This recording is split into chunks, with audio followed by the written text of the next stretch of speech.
quelle est la meilleure manière de prier? Et que faut-il demander? Saint Cyprien de Carthage nous dit ceci. Avant tout, le professeur de la paix et maître de l'unité n'a pas voulu d'une prière individualiste et privée des autres, afin que celui qui prie ne prie pas uniquement pour lui.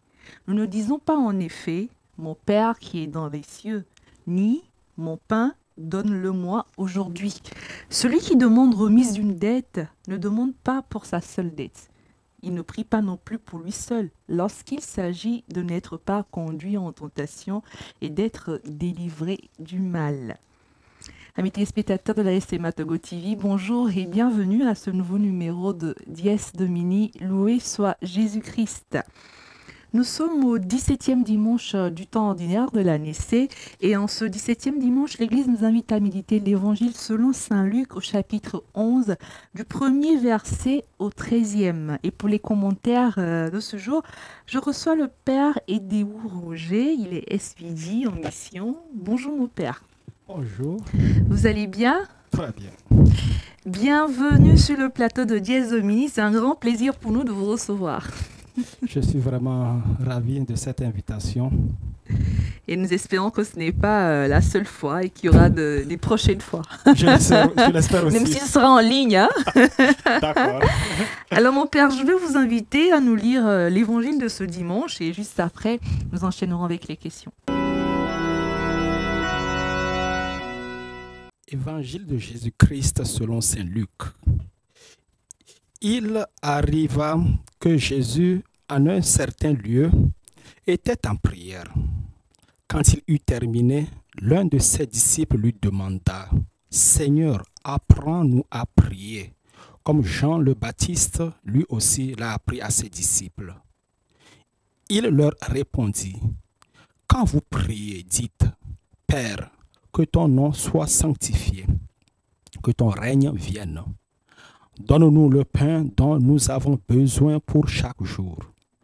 Pardonne-nous nos péchés, car nous-mêmes, nous pardonnons aussi à tous ceux qui ont des torts envers nous.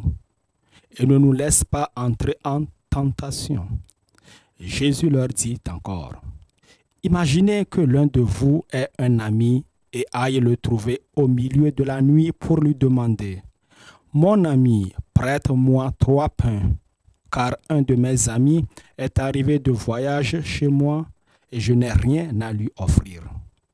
Et si de l'intérieur, l'autre lui répond, ne viens pas m'importuner, la porte est déjà fermée. Mes enfants et moi, nous sommes couchés. Je ne puis pas me lever pour te donner quelque chose. Eh bien, je vous le dis, même s'il ne se lève pas pour donner par amitié, il se lèvera à cause du sang-gêne de cet ami et il lui donnera tout ce qu'il lui faut. Moi, je vous dis, demandez, on vous donnera. Cherchez, vous trouverez. Frappez, on vous ouvrira. En effet, quiconque demande, reçoit. Qui cherche, trouve. À qui frappe, on ouvrira. Quel père parmi vous, quand son fils lui demande un poisson, lui donnera un serpent au lieu du poisson? Ou lui donnera un scorpion quand il demande un œuf? Si donc vous, qui êtes mauvais, vous savez donner de bonnes choses à vos enfants, combien plus le Père du ciel donnera-t-il l'Esprit Saint à ceux qui le lui demandent? Acclamons la parole de Dieu. Louange à toi, Seigneur Jésus. Merci, Père Roger. Alors, première question, mon Père. Est-ce qu'on pourrait situer ce texte de Saint Luc dans son contexte? Oui, il est très simple de le situer. Vous voyez, les disciples ont vu Jésus tout le temps prier. Jésus est un homme de prière. Mais les apôtres ne savaient pas qu'est-ce qu'il disait dans sa prière. Et par cette curiosité qui les a poussés à les demander à Jésus, qu'est-ce que toi tu dis dans ta prière? Autrement dit, apprends-nous à prier, puisque nous te voyons prier. Nous on est là, on te suit matin, après-midi, soir. Mais bon, on ne prie pas avec toi. Et Jésus sort cette formule magique qui est la prière de l'Église, le Notre Père. Jésus n'a pas dit mon Père.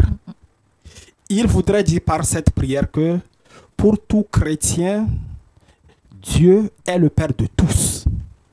Dieu n'est pas le Père de Jésus-Christ seulement, mais il est le Père à nous tous. Alors, quand moi, chrétien catholique, aujourd'hui prêtre, comme Père Roger, je prie cette prière. D'ailleurs, nous, les chrétiens, on le prie chaque jour. Nous prions pour tout le monde, même pour ceux-là qui ne croient pas en Dieu. Pourquoi nous le faisons? Jésus nous le dit, parce que eux aussi sont créés par le même Père. Alors, si déjà j'ai cette idée dans ma tête que lorsque je m'assois et je prie la prière du Notre Père en disant Seigneur, donne-nous notre pain quotidien. Il n'a pas dit donne à moi seul, à l'autre aussi. Parce que nous tous nous battons, n'est-ce pas? Seigneur, protège-moi contre le mal. L'autre aussi fait des efforts pour se mettre à l'abri du démon. Donc, brièvement parlant, le contexte, il est très simple. C'est la prière que Dieu, Jésus même nous a laissée comme testament. On ne doit pas blaguer avec cette prière. Et ce n'est pas une prière magique. Je prie et Dieu doit me le donner. S'il ne me le donne pas, donc je serai fâché. Non, non, non, non, non, non, non, non. Jésus est un homme de prière. Il nous apprend aussi comment prier. Le Notre Père, il est très simple. Hein? C'est une courte prière, si vous le constatez. Bon, alors il faut se poser une autre question. Si je veux prier, est-ce que ma prière doit durer 1 heure de temps? Là, Jésus n'a pas dit ça. Est-ce que nous comprenons d'abord cette prière? La structure de cette prière. Là où moi je travaille en mission, une fois j'ai demandé à mes élèves, parce que je travaille aussi à l'école comme enseignant, j'ai demandé à mes élèves dans le mois du rosaire, le mois d'octobre, qu'on n'a qu'à prier chaque jour le rosaire. C'est là où j'étais un peu surpris. Pour moi, tous connaissent le Notre Père. Alors, du coup, je suis allé à l'école et je leur ai demandé, bon, prions aujourd'hui le rosaire. Ils sont là, ils me regardaient. Quelle prière? Mais comment quelle prière? Le Notre Père que vous connaissez? Non, nous on ne connaît pas. Wow. Bon, j'étais un peu surpris. Bon, comme c'est un lycée, je me suis dit que peut-être, bon, ils ont voulu un peu me provoquer. Mais ce n'était pas de la provocation, c'était du sérieux. Ils ne connaissaient pas le Notre Père.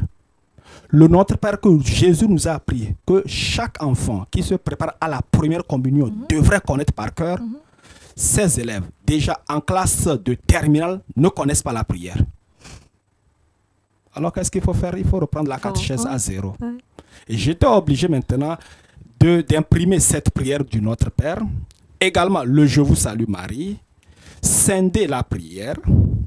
Vous dites ceci, ou bien celui qui préside ou dirige va dire ceci, et nous tous on répond par là. Après 1 semaine de prière ensemble, toujours dans le mois d'octobre, ils m'ont dit que mon père, cette prière-là, ça nous fatigue. Comment ça? Voilà, comment ça? C'est possible.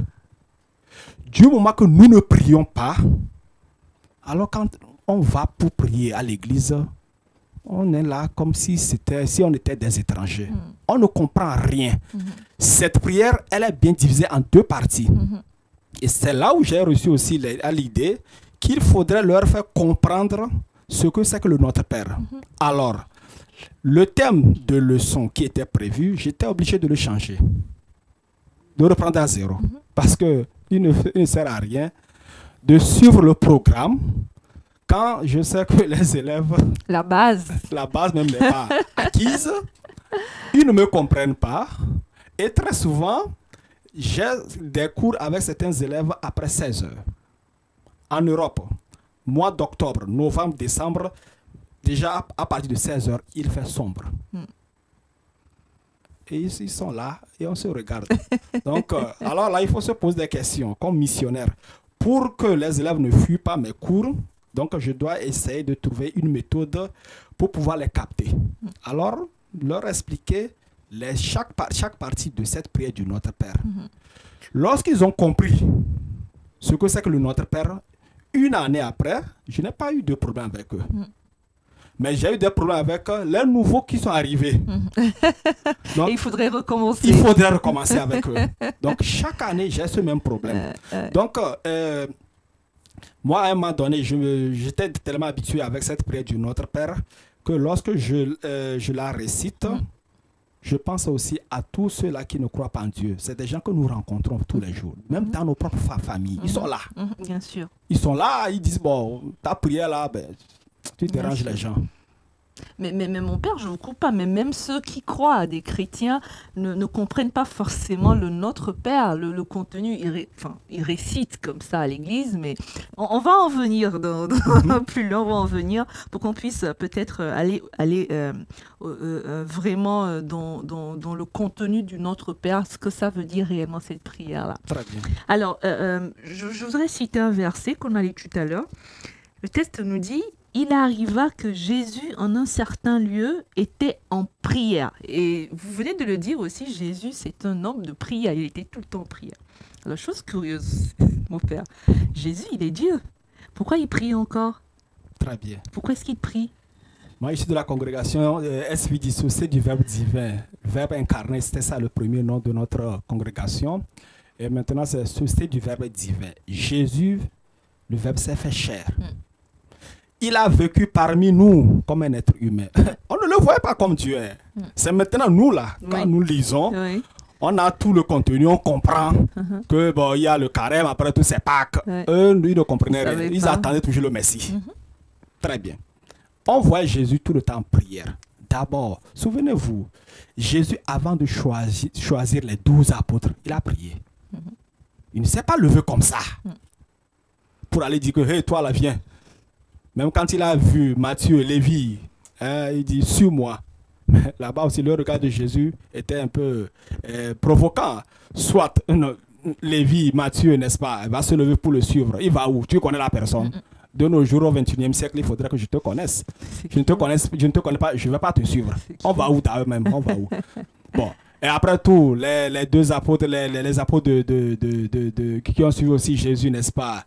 André, son frère, puis tout ça là, ils sont partis, ils ont dit, ben, venez, vous allez voir où est-ce que je demeure. Ma demeure, vous allez la connaître. Ils vont, et après tout, ils sont restés. Ils suivent Jésus tout le temps. Il y a là-bas une confiance. Jésus qui est Dieu, au fait, n'a pas besoin de cette prière. Non. Il n'a pas besoin. Il voudrait seulement nous montrer le bon chemin. Lui, il est déjà Dieu. Même le baptême, il n'en a pas besoin. Mais c'est à travers son baptême que nous aussi, on a compris que, ah, ok, vraiment, la Sainte Trinité qui était présente au baptême de Jésus-Christ.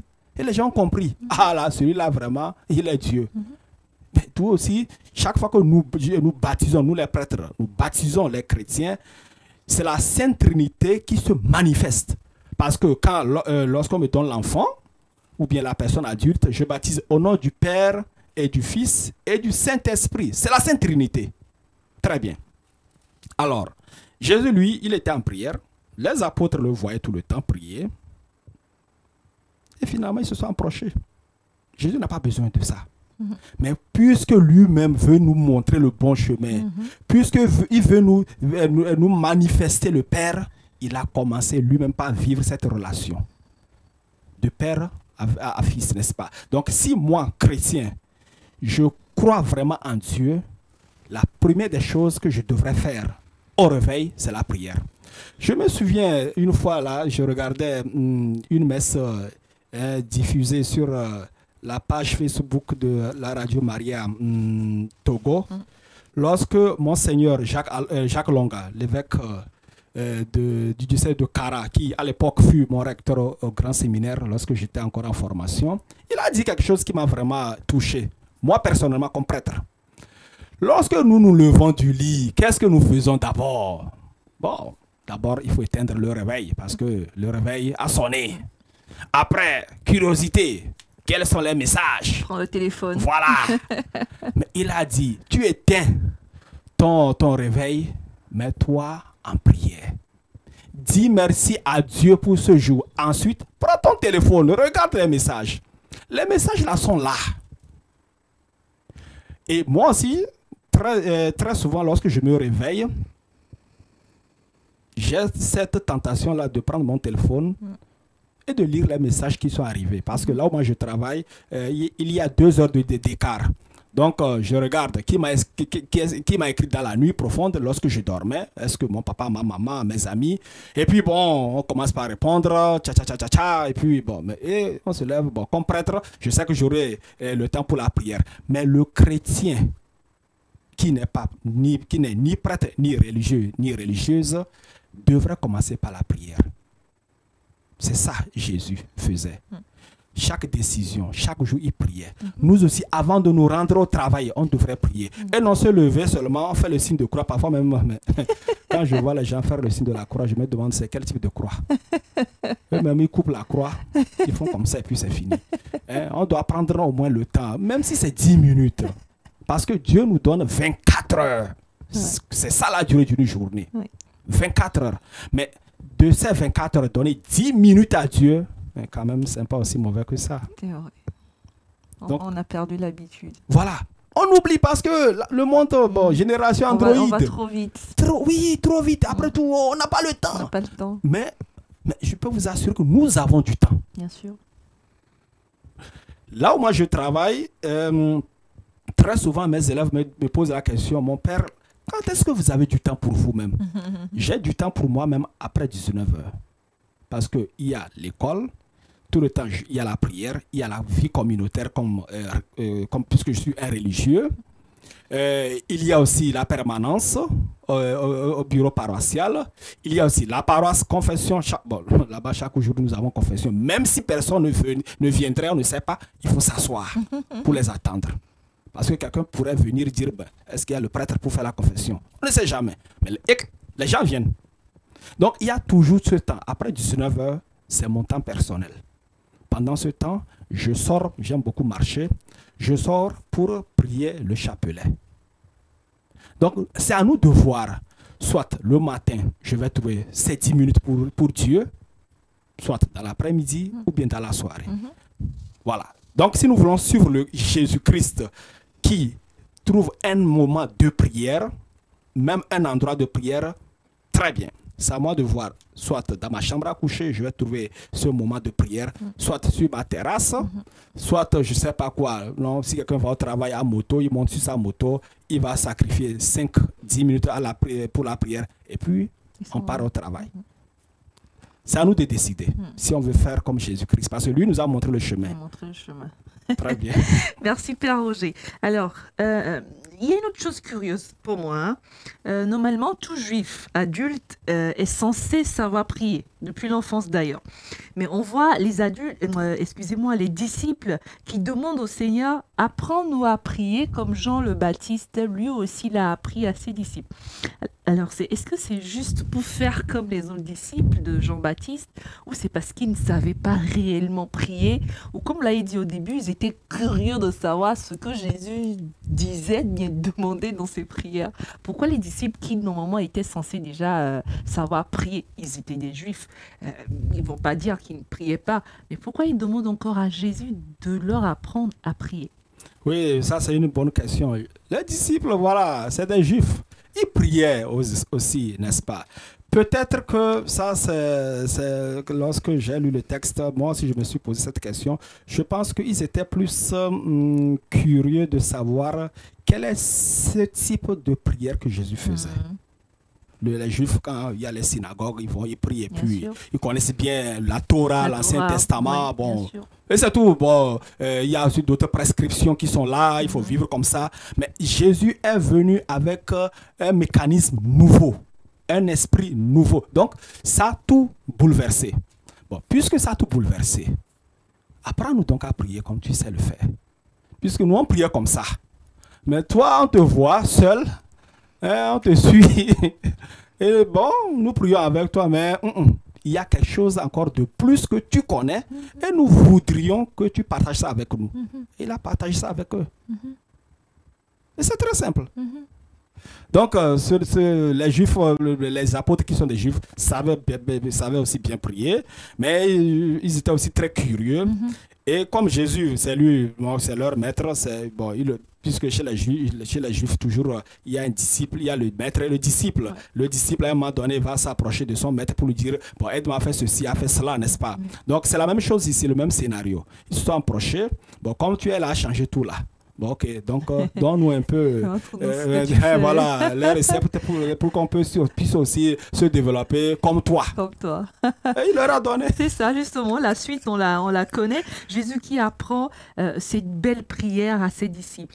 Une prière qui a traversé les siècles et que nous, les chrétiens d'aujourd'hui aussi, on récite. Alors, on vient d'en parler, mon père. Vous avez donné l'exemple de vos jeunes élèves qui ne connaissent pas cette prière qui est quand même la base, la prière des prières de tous les chrétiens. Et je vous disais tout à l'heure que malheureusement, il y a certains chrétiens aussi qui récitent ces prières sans la comprendre le sens profond. Alors je voudrais, s'il vous plaît, en quelques minutes, que vous puissiez, s'il vous plaît, nous parler un peu de cette prière du Notre Père. Vous venez de dire que c'est subdivisé en deux parties.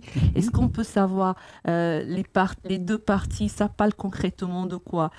Si Jésus qui est notre maître, qui nous donne cette belle prière, je crois qu'il doit avoir beaucoup de sens pour nous. Alors, qu'est-ce qu'on peut comprendre du Notre Père?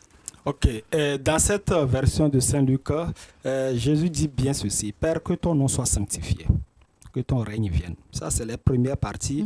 La première partie, ça concerne seulement Dieu. Le nom de Dieu doit être sanctifié pour tout chrétien catholique. Je précise catholique, hein, parce que ce n'est pas tout le monde qui est chrétien catholique. On doit rendre grâce à Dieu que nous le sommes. Nous le sommes, voilà, parce que de nos jours, au XXIe siècle, chacun se lève et dit que oh, je suis chrétien, je suis chrétien. Non, donc, demande-lui simplement de te donner les 10 commandements. C'est tout. Il est bloqué. Il va te dire qu'il y en a 10, il y en a 11, il y en a 15. Bon, j'ai aussi rencontré de ces chrétiens. Donc, alors là, que le nom de Dieu soit sanctifié chaque jour. Lui, le Créateur, qu'il soit devant mes activités. Je mets toute ma vie entre ses mains. Très bien. Que ton règne vienne. Voilà, c'est le règne de Dieu. Parfois, on se dit tout puissant, tout puissant. Mais quand la maladie nous prend là, on n'est plus tout puissant. Hein. Moi-même, samedi passé, j'étais à une messe à Gbalpedo. C'est là où j'ai fait la connaissance de mademoiselle Karine et je me sentais mal. Et de Gbalpedo, je me suis retrouvé dans une clinique. C'est comme ça. Ça commence comme ça. Donc, et c'est là que j'ai compris que dans la vie, là, il faut faire mollo mollo. Donc, que le nom de Dieu soit sanctifié, Dieu qui m'a créé, en qui je mets toute ma confiance, qu'il soit vraiment sanctifié. Ça, je lui donne. Je donne tout ça là à Dieu. Que son règne vienne. Pas moi, mais ce que je pense, non, son règne. Maintenant, nous continuons. Deuxième partie, ça, cette partie concerne plus nos besoins humains. Donne-nous le pain dont nous avons besoin, notre pain quotidien, comme nous le disons dans la prière. C'est la nourriture. Et ici, je voudrais souligner quelque chose que j'ai constaté chez les Polonais, puisque je travaille là-bas. Je suis dans le pays déjà 18 ans. Le premier choc que j'ai vécu, expérimenté chez les Polonais, au Togo, lorsqu'on nous donne une baguette de pain, après tout, quand il est sec, qu'est-ce qu'on fait? On le jette à la poubelle. Non, et puis, bon, de façon automatique, spontanée, j'ai jeté. Vous avez jeté? Oui, et les confrères disaient non, on ne jette pas le pain ici. Aïe, pourquoi? C'est sec. Parce que dans la prière, il a dit, donne-nous notre pain quotidien. Si toi, tu ne peux pas le manger, les animaux peuvent le manger. Ils en ont besoin, les animaux. Nous avons des volailles, nous avons ceci. Ah, ok. Ça voudrait dire quoi? Il ne faut pas qu'on gaspille la nourriture. Parce qu'on doit se mettre en l'idée que quelqu'un d'autre est dans le besoin. Même si je ne vois pas cette personne. Mais combien de fois nous achetons des choses? Oh, j'en aurais besoin, j'en aurais besoin. Et puis après, on jette. Après, on se dit que non, la vie coûte cher. Mais il faut voir ça aussi quand même. Notre pain quotidien dont nous avons besoin. Pardonne-nous nos péchés. Jésus ne dit pas ici que pardonne-moi, moi seul. Pardonne-nous. Parce qu'on doit avoir aussi, on doit être conscient de notre faiblesse humaine. Il y a des gens que j'ai rencontrés, que ce soit en Europe ou bien ici au Togo, qui disent que bon, eux, ils n'ont pas de péché. Ils disent que bon, parce que lui n'a pas tué. Pour lui, être pécheur, c'est que c'est quelqu'un qui a tué, c'est quelqu'un qui a violé, c'est quelqu'un qui, non, je sais pas, qui aurait aussi volé quelque chose. Non, donc, ok, c'est bien. Mais le vol, quand on fait des magouilles, même au marché, où la bonne femme ou bien les messieurs vendent, on met les bonnes choses en haut, mais le bas là, c'est gâté. Ça là, est-ce que c'est honnête? Non. Voilà. Donc, il y a beaucoup de choses. Même les gens qui vendent du sodabi, et puis ils mélangent. Le miel, on mélange. Donc, ça, je prends des choses terre à terre pour qu'on voit que quand même nous avons des péchés. Donc, même celui-là qui n'est pas chrétien, qui commet aussi les mêmes péchés, nous demandons au Seigneur dans cette prière-là, il faut le pardonner. Pardonne-lui cette malhonnêteté-là. Car nous-mêmes, nous pardonnons aussi voilà, à tous ceux qui ont des torts envers nous. Voilà, nous-mêmes, on doit pardonner aussi. Combien de fois nous pardonnons aux autres? Alors que nous demandons pardon à Dieu. Oui, lui nous pardonne. Mais lorsque quelqu'un nous gifle, qu'est-ce qu'on fait? Oh, rapidement, 2 fois, on lui donne la double dose. Donc, il y a beaucoup de ces choses-là. Ça, là, c'est des choses qui nous concernent. Voilà. Et ne nous laisse pas entrer en tentation. Oh, voilà. On dit que non, le diable a tenté Jésus. Souvenez-vous bien, les 3 tentations de Jésus au désert. Jésus, à chaque fois, il a dit non, non, non, non, non. Mais nous avons les mêmes tentations. Et parfois, qu'est-ce qui se passe? On cède. Parce qu'on se dit, mais tout le monde le fait. Mais Jésus n'a pas dit au démon que tout le monde le fait. Il a dit non. C'était pas facile de dire non. Donc, si nous voulons vivre comme de vrais chrétiens. Chrétien, c'est qui? Le chrétien, c'est celui qui est à la suite du Christ. C'est photocopie, en quelque sorte. Donc, si je veux être cette photocopie conforme à son original, il faudrait que j'arrive à suivre le Christ, à vivre comme lui, il a pu le faire. C'est très difficile. Et on ne peut pas arriver là sans la prière. Moi, moi, je suis prêtre. Hein. Il y a des jours où je me réveille, j'ai la paresse de prier. Mais je sais que je vais prier le prière. Mais il y a cette paresse. Mais nous voyons ces gens-là qui ne prient pas, même avant de manger. On ne dit même pas merci au Seigneur. C'est vrai. C'est vrai. On prend tout tellement pour acquis, mon Père. C'est ça notre problème aujourd'hui. Donc, c'est ça l'orgueil humain. Notre orgueil humain.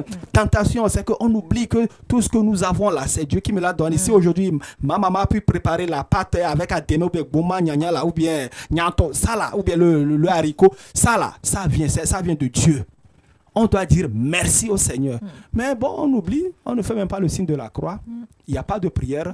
Rapidement, on attaque. C'est un monsieur qui, je faisais la catéchèse aux enfants, toujours là-bas en Pologne, et j'ai demandé à un enfant, est-ce que vous priez à la maison avant le repas? Il me dit, oui, mon père, nous prions. Ah bon? Quelle est la formule de cette prière? Ou bien la forme? Il me dit, oh mon père, après le signe de croix là, bon, nous on attaque, nous on ne se demande plus. Bon, l'enfant, en fait, l'enfant a raison. Bon, c'est l'intention qui compte. Oui, justement. Donc il a fait moi le signe de la croix. C'est au papa de lui dire que bon, maintenant, mettons-nous en position de prière. Il ne l'a pas fait. Donc c'est ça. Et il y a un autre point aussi que je voudrais souligner ici. Pour le moment, cela ne se fait pas voir chez nous au Togo. Mais je pense que le monde évolue, ça va arriver. En Europe, par exemple, parfois, il y a des gens qui sont un peu gênés de faire le signe de la croix en public. En public, oui. J'en ai vu, personnellement. Parce que, bon, qu'est-ce que l'autre penserait de moi? On a peur d'être jugé. Oui, donc... c'est un ringard. Justement, pour le moment, ce n'est pas encore arrivé au Togo. Ça ne voudrait pas dire que nous sommes épargnés.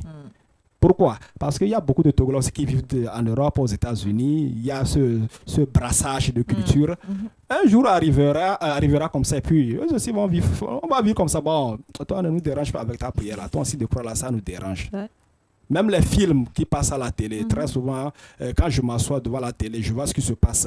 Où on montre le démon vaincre la prière, le Dieu, en quelque sorte. Et les gens disent, non, mais le film là, il est bon. Mais le contenu là, le contenu de ce film qui passe, et les enfants regardent.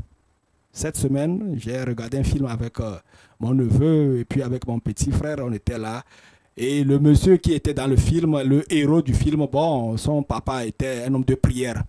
Mais après, tu sais faire que ça n'a pas été obligé de céder à la tentation pour se laisser guider par le démon et puis la magie. Et le film est terminé comme ça. Le film est fini. En quelque sorte que vraiment, avec cette magie-là, on est parti, on a vaincu. Bon, et pour eux, c'était un bon film. Ben, moi, j'étais resté là à regarder le film sur un autre angle. Donc, cette tentation-là, qui est là tous les jours, on doit faire des efforts pour que Dieu nous en préserve. Sinon, sans la prière, sincèrement, on ne peut rien faire. Merci beaucoup, Père Roger. Vous avez, comment on dit, résumé le sens de chaque parole du Notre Père, et j'espère que les téléspectateurs, en tout cas pour ceux qui récitaient cette prière de façon mécanique aujourd'hui, en la récitant, j'espère qu'ils pourront comment dire, penser à chaque parole qu'il récite, et comme vous l'avez dit, penser aux autres, puisque cette prière n'est pas individuelle, mais on pense à tous les autres, ceux qui sont à côté de nous, et même ceux qui ne sont pas chrétiens, en faisant cette prière-là. Alors pour ma prochaine question, mon Père, je voudrais qu'on relise un passage de l'Évangile, peut-être c'est les derniers passages, où Jésus dit « Demandez, on vous donnera. Cherchez, vous trouverez. Frappez, on vous ouvrira. En effet, quiconque demande reçoit, qui cherche trouve, à qui frappe, on ouvrira. » Il va même plus loin. Quel père parmi vous, quand son fils lui demande un poisson, lui donnera un serpent au lieu du poisson, ou lui donnera un scorpion quand il demande un œuf? Si donc vous qui êtes mauvais, vous savez donner de bonnes choses à vos enfants, combien plus le Père du ciel donnera-t-il l'Esprit Saint à ceux qui le lui demandent? Alors mon Père, vous savez, souvent ce passage de Luc, on s'en souvient, on le récite quand on se retrouve dans des situations où on prie, on fait une demande particulière à Dieu, et malheureusement, on n'a pas la réponse, on n'est pas exaucé. Mais on se dit, mais pourtant, c'est lui qui a dit, demandez, on vous donnera. Frappez, on vous ouvrira. Alors, juste, mon Père, dans ces cas, dans ces situations où on demande, mais on ne reçoit pas, on frappe à cette porte-là et ça ne s'ouvre pas. Est-ce que dans ces situations, on demande mal, on prie mal, ou qu'est-ce qui se passe? C'est la demande qui n'est pas conforme aux volontés du Seigneur. Pourquoi? Et même si, lui étant le Père, il sait que cette personne a besoin de ça. Et pourquoi quand la personne demande, elle ne l'a pas forcément? Ok. Avant de répondre à votre question, je voudrais un peu revenir à la prière de notre Père. Oui. Pas selon l'évangile de Saint-Luc, oui. Mais nous disons dans cette prière que ta volonté soit faite. Oui. C'est très important. Là-bas, là. Il faudrait qu'on comprenne ça aussi. Et ici, nous avons ce passage que vous avez lu. Demandez, on vous donnera. Cherchez, vous trouverez. Frappez, on vous ouvrira, etc. Dieu sait bel et bien ce dont j'ai plus besoin. Pas ce dont j'ai besoin. Plus besoin. Il exauce toujours nos prières. Dieu n'est pas un Dieu sourd. Il sait quand est-ce qu'il faut intervenir. Seulement, voilà, je l'ai dit un peu plus tôt que nous sommes plus poussés à une prière magique. On demande, quand nous allons chez les marabouts, on demande, oh, c'est rapidement fait. Non, non, avec Dieu, c'est la patience. C'est ça l'humilité. On doit prendre notre temps. On doit toujours demander. Jésus a toujours dit, il faut tout le temps prier. Prions. Mais dans cette prière-là, que la volonté de Dieu soit faite, pas la mienne. Lui sait bel et bien ce dont j'ai plus besoin. Et il va exaucer à la prière. Un jour en Pologne, j'avais eu cette expérience où en Pologne, il y a cette tradition que après Noël, nous visitons les gens dans leur famille pour les bénir, prier avec eux et puis on continue. Donc de maison, c'est une expérience de porte à porte, quoi. On frappe et puis si quelqu'un veut, il ouvre, le prêtre rentre. S'il ne veut pas, tant mieux. Il n'y a pas de problème, on ne force pas. Alors, moi, bon, j'avais reçu les adresses et au lieu de lire, je n'ai pas lu tout et puis j'ai frappé à une porte. Et le monsieur a ouvert la porte. Bon, et il me dit, bon, mon père, vous vous êtes trompé d'adresse. Je dis, ah ok, mais j'ai soif. Faites-moi boire du café. Là, on est assis et puis on causait. Et il me dit, mon père, vous savez, je suis un athée. Aïe. Ah bon? Mais je vais à une demande, je vais à une conversation là d'emploi, d'embauche, et je voudrais que votre Dieu que vous servez là m'aide. Je lui ai dit, mais comment notre Dieu? C'est aussi le vôtre et non seulement le mien, et non le Dieu des chrétiens. Oui, bon, il n'a qu'à vraiment m'aider. Sinon, moi, je crois en Dieu. Je dis, oh, Il croit, mais il est athée. vous croyez ou bien vous êtes athée? Il dit, bon, en fait, je suis un peu perdu. Bon, on a causé. Et puis, il s'est rendu à l'endroit. Et puis, l'entretien a eu lieu. Je revenais, il m'a vu, il dit, bon, Père Roger, priez avec moi. Je dis, oh, depuis quand vous priez? Ok, je vais prier avec vous. Bon, plus tard, on s'est revu dans un supermarché. Il me dit, bon, voilà. Ah, la réponse était positive. Hein. Oh. Il a commencé son travail, il est très content. Mais je viendrai à l'église. Je dis, mais non, tu n'es pas obligé. Si tu veux, tu peux venir dire merci à Dieu. Donc, lui, il a tout banalisé. Ce n'était pas de la magie. Peut-être en ce moment-là, Dieu a compris qu'enfin, il pourrait, comme il m'a vu, il a ouvert la porte. Bon, il pourrait me dire, bon, mon père, allez-y, moi je ne vais pas causer avec vous. Mais bon, il est resté, on a causé, on a échangé et puis... C'était le bon moment. Peut-être oui. Donc, c'est comme ça que Dieu aussi intervient dans la vie de chacun d'entre nous. J'ai rencontré des gens tout le temps, ils prient, Seigneur, donne-moi un bon mari, Seigneur, donne-moi une bonne femme, une bonne épouse. Et la prière vient. Après, tu lui dis, mais très bien, vous priez très bien, mais est-ce que toi-même, tu ne vas pas aussi faire un effort pour changer ton comportement? Il ne suffit pas de demander. Moi-même, je dois changer aussi mon comportement. Mais si Dieu me donne toujours une bonne épouse, ou bien un bon époux, un bon mari, et tout le temps, avec mon comportement, je les renvoie, mais qui va rester? Personne ne va plus. Donc là, on va frapper. Dieu va ouvrir toujours, mais les gens viennent, ils partent. Hein. Donc après tout, à un moment donné, il faut s'arrêter. Donc que la volonté de Dieu soit faite. C'est très important. Si nous, en allant à la prière, on voudrait que la volonté que moi je porte dans mon cœur soit réalisée et non celle de Dieu, là, nous nous éloignons de l'idée de Jésus-Christ par rapport à cette prière. Mais mon père, c'est pas un peu contradictoire si nous demandons, mais si nous disons que la volonté de Dieu soit faite, pourquoi nous prions encore alors? Pourquoi est-ce qu'on doit encore prier pour faire des demandes personnelles? Je ne sais pas, dire à Dieu, mon enfant est malade, je voudrais, Seigneur, que ta grâce guérisse mon enfant. Je suis au chômage, je voudrais du travail. Je n'ai pas d'enfant, Seigneur, aide-moi à avoir un enfant. Ceci et cela.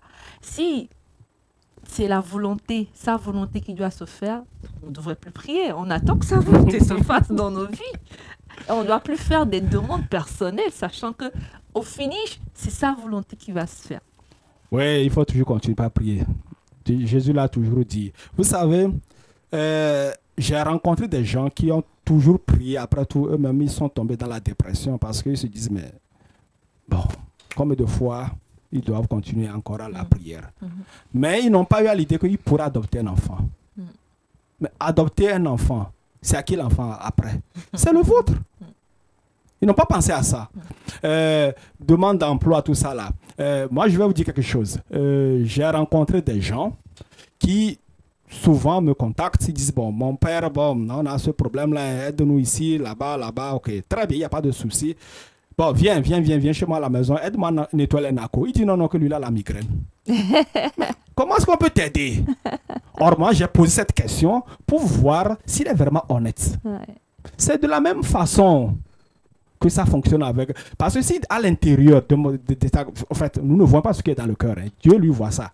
Si il y a camouflage là-bas, là, mais qui trompe qui? On se trompe soi-même. Hein. Une fois, je célébrais la messe lors de mes dernières vacances au Togo. en 2022. Et j'ai posé, on avait lu beaucoup d'intentions de messe. Tel candidat au baccalauréat, telle personne, on a lu. Les résultats sont sortis. Quand c'est sorti là, demandez-moi combien de personnes sont revenues à l'église demander la messe pour dire Seigneur, merci. On oublie. Ok. On a oublié. Ok, on continue, non? Continuons. Mais les 10 lépreux, un seul est revenu pour dire merci. Alors, si nous nous demandons, Seigneur, que ta volonté soit faite, Dieu va toujours exaucer nos prières d'un jour à l'autre. Il exauce toujours. Dieu lui prend son temps. Il ne se presse pas. Parce qu'il doit aussi voir notre persévérance. Si on n'est pas persévérant, mais comment est-ce qu'il va exaucer nos prières? On prie une fois et puis on attend que la manne tombe du ciel. Non, non, non, non, non, non, non. C'est pour cela même que lorsque quelqu'un va au séminaire, c'est parce qu'il tient beaucoup le chapelet là qu'on va leur donner demain. Non, ça, il doit continuer. On doit l'observer. Même si c'est 9 ans, 10 ans là. S'il a porté masque là, ça va tomber. Donc, il faut persévérer. Donc, si j'ai quelque chose à dire à nos frères et sœurs qui nous écoutent, j'aurais souhaité qu'on soit à l'image de Jésus-Christ. Jésus n'a pas cessé de prier, même sur la croix. Alors, si nous sommes chrétiens, c'est-à-dire des photocopies à l'image de Jésus-Christ, on doit prier tout le temps. Et persévérer. Donc. Très bien. On doit persévérer. Même sur la croix, Jésus a prié. Mais très souvent, qu'est-ce qui se passe? C'est lorsque ça ne va pas. Ça va très mal. C'est à ce moment qu'on court à l'église. Moi, j'ai eu des cas où un monsieur, c'était l'année passée, un jeune homme là, candidat au baccalauréat, m'a appelé, dit Fada, prie pour moi. Je dis, mais prier pour toi, que toi-même, tu ne vas pas prier aussi. Je dis, mais tu es où? Il dit, oh, je suis là, passé à côté de l'église. Mais c'est jeudi, non? Il y a le Saint-Sacrement exposé. Rentre! Passe au moins 10 minutes avec Jésus. Mais vous allez voir très souvent sur les réseaux sociaux. Jeudi arrive là, tout le monde va mettre va faire statut de Saint-Sacrement. Il n'a même pas mis pied à l'église. Hein. C'est ça, c'est vrai. Ils sont nombreux parce que j'en ai demandé. J'ai demandé à beaucoup de ces gens-là que je connais, mes amis, est-ce que c'est après la messe là, matinale que tu as fait la photo? Il dit, oh, c'est la même photo. Hein. Chaque jeudi, viens là. Bam! Chaque jeudi, viens. Bam! On met ça. Mais vas-y à l'église, même 10 minutes. Tu t'assois en silence. Tu exposes à Jésus-Christ tes problèmes. Il écoute. Hein. Tu vas, même si c'est une fois dans la semaine. Mais nous n'allons pas. Et on attend. On attend. On attend. Après, tous les gens viennent, les gens abordent les prêtres et disent, vous, Dieu vous écoute plus que nous. Non. Le Notre Père, c'est pour tout le monde. Mais tu peux même aller à l'église, devant le Saint-Sacrement et lire cette prière. Et après, ajoute 1 ou bien 2 Je vous salue Marie à cette prière. Pour demander à la Vierge Marie d'intercéder auprès de son Fils pour toi. C'est une question de foi. Donc si on n'a pas la foi, non, les jeudis vont arriver, on va prendre l'ostensoir, là, les images. Mettre sur nos statues. Nos statues, bam, on met. Jeudi prochain, bam. Mais on ne va pas prier. Oui, hier j'en ai vu même sur les statues de mes amis. On a mis, c'est parti pour jeudi prochain. C'est devenu une habitude. Voilà. Merci beaucoup mon père. Alors, dernière question. Quel est le message phare de l'évangile de ce 17e dimanche? Qu'est-ce que nous devons retenir comme message principal de cet évangile? L'évangile nous laisse à comprendre une chose. Jésus nous apprend à prier. Prions. Ce n'est pas de l'amusement, la prière. Nous, les prêtres, nous avons nos prières, la prière du bréviaire, mais à part ça, nous avons aussi nos méditations et d'autres prières.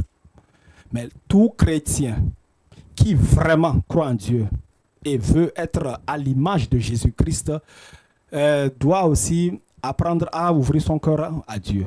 Et non, il prie, samedi vient, on le voit chez un marabout. Mais c'est quoi ça? Dimanche vient, on le va à l'église. Samedi prochain, et jeudi arrive, bam, statue, Saint-Sacrement. Et c'est encore lui qui ira. Hein. C'est encore lui. Donc, hier, par exemple, c'était avant-hier, j'ai eu une discussion avec une femme là. On discutait de la prière. Je lui ai dit, mais toi là, ta prière, quoi, est-ce que tu pries? Oh, Fada, mais donc, très bien. Nous tous, nous prions. Hein. Mais il faudrait que nous soyons des chrétiens sérieux dans nos prières. Parce que ce que j'ai constaté de nos jours, depuis que les téléphones Android sont sortis, on cherche du spectacle. On veut faire copie-coller. Celui-là fait comme ça. Je vais aussi faire. Non. Nous perdons l'ADN du chrétien catholique de l'église romaine. En Europe, je le dis, l'église catholique romaine, parce qu'en Europe, il y a l'église orthodoxe, il y a l'église du rite oriental. Ouais. Donc, on se voit. Bon, dans mon archidiocèse de Białystok, il y a les orthodoxes, il y a les chrétiens du rite oriental, la plupart c'est des Ukrainiens, et nous, les chrétiens catholiques du rite romain. Mais si nous perdons notre ADN, mais finalement, nous serons semblables à qui? C'est un problème.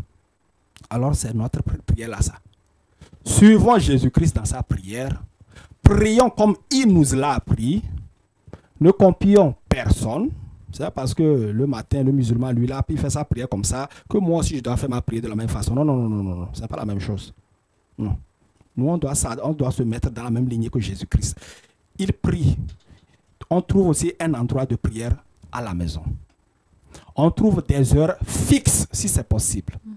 Et puisque il arrive que nous sommes très paresseux, 10 minutes max pour la prière, ça suffit. Et c'est tout.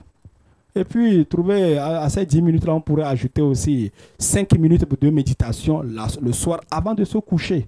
Comment est-ce que j'ai passé la journée? Qui est-ce que j'ai offensé? Et puis, à la fin, dire le je confesse à Dieu Tout-Puissant. Mais vous allez voir que notre vie de prière va changer. Même avant de sortir des paroles là, qui pourraient blesser quelqu'un, on va réfléchir par 2 fois. Mais si nous ne faisons pas ces petites méditations, comme Jésus, il médite, c'est la prière. Si on ne fait pas ça là, alors là, je ne sais pas qu'est-ce que nous les prêtres on va encore dire à nos chrétiens. Donc, j'invite tout le monde à la prière. Persévérons dans la prière. Soyons humbles dans la prière et acceptons la volonté de Dieu telle qu'elle est. Parce que c'est Dieu qui nous a créés. Nous, on ne l'a pas créé. Non, non, les créatures. Donc, mais on peut s'énerver contre Dieu. C'est quand j'étais au noviciat au Ghana, on était parti à une retraite, c'est la retraite de Saint-Ignace de Loyola, les 30 jours. Et on nous avait demandé de sortir pour méditer. Donc, moi, j'étais tellement fatigué par ces méditations. Bon, à un moment donné, j'étais resté et puis je dormais. Mon confrère, lui, regardait les oiseaux. Bon, après, on est parti pour faire le partage dans l'après-midi et on nous a posé la question, mais comment est-ce que vous avez passé vos heures de prière, de méditation dans la journée? Bon, moi, j'ai dit que j'ai dormi. L'autre a dit qu'il a regardé les oiseaux. Alors, notre maître de novice a posé la question, est-ce que vous avez tenu jusqu'au bout?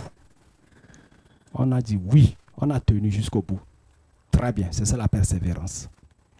Donc c'est à ça que j'invite nos frères et sœurs chrétiens, soyons persévérants dans nos prières et rendons grâce à Dieu pour chaque jour à travers cette prière de notre Père.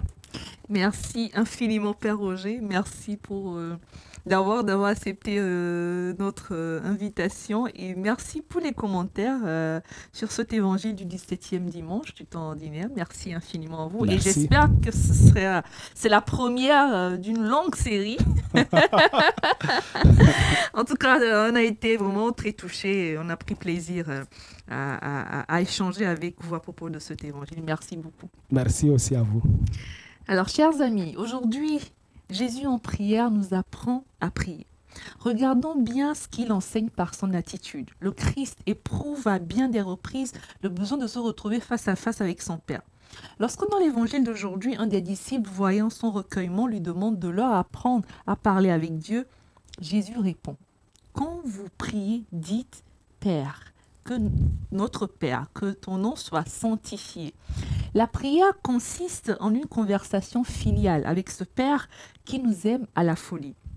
Alors, Thérèse d'Avila ne définissait-elle pas l'oraison comme un commerce intime d'amitié où l'on s'entretient souvent seul à seul avec ce Dieu dont on se sait aimer.